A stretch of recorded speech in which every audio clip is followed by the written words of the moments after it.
Kita tak dibesarkan dengan I love you hari-hari. Tapi kita dibesarkan dengan Nia, kuih kau cukup tak tu? Nia, dah makan ke belum? Nia, pukul apa nak balik? Itulah I love you daripada seorang ayah. Dulu, masa bersama ayah terlalu singkat untuk kita kenal siapa dia sebenarnya.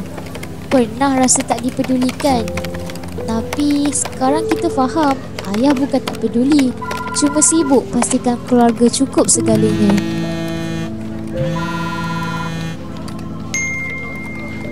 Ayah, nak duit belanja. Duit yuran SAM ni hari ni last day. Kita ni ingat je semua yang kita minta, tapi kita lupa semua yang dia pernah lepaskan. Sebab bagi ayah, cukup untuk keluarga itu lagi penting.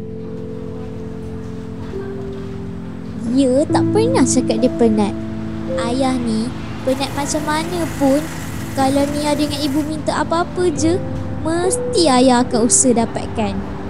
Mampu ke tak, tu tolak tepi. Yang penting dia cuba.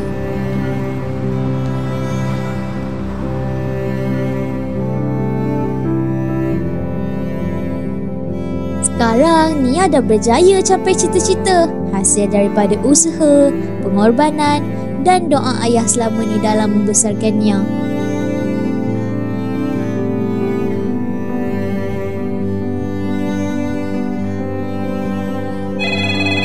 Assalamualaikum ayah. Jom kita line sama sebelum Nia masuk kerja. Nia rindu nak makan sekali. Nia datang ke ayah ya.